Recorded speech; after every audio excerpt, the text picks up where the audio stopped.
Magandang araw sa inyo mga kaibigan. Itong ating almusalita sa araw na ito, February 12. Ang ebanghelyo natin ngayon ay Mark 8:11 to 13. Ako po si Father Luciano Feloni, Parish Priest ng Jesus, Lord of Divine Mercy Parish sa Diocese of Novaliches.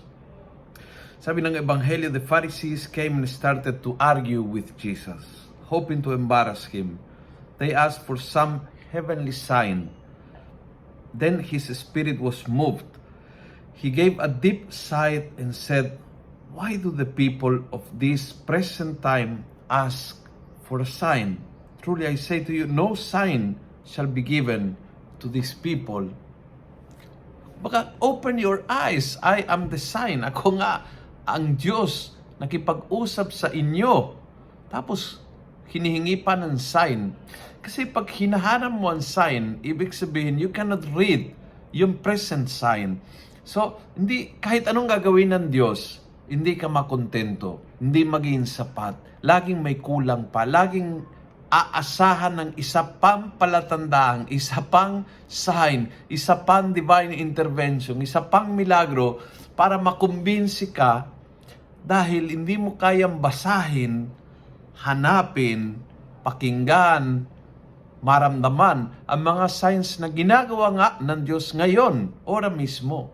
So halimbawa, if now you get a piece of paper and you write me the 10 greatest signs na binigay ng Diyos ngayong araw na ito. Bago humingi ng anuman, if you can see and read the signs, then ibig sabihin you are spiritually trained. Pero kung hinahanap mo pa, signs are things that need to happen para maniwala ka, para makumbinsi ka, para maramdaman mo ang pagmamahal ng Diyos, kailangan ko itong sign. Para malaman ko na pinagpala mo ako, Panginoon, kailangan ko itong sign. Para magdesisyon ako, putuling itong relasyon na hindi nakakatulong sa akin, ay kailangan ng ganitong sign. And so, kung lagi ang sign is something non-existent na kailangan darating, pues sasabihin ni Jesus, hindi ako magbibigay ng sign.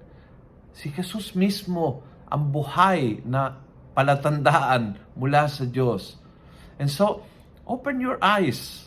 Open your eyes at umpisang kilalaning, bilangin, pasalamatan, listahan ang mga palatandaan ng pagmamahal ng Diyos na binibigay niya sa iyo ngayong araw na ito at araw-araw ng iyong buhay.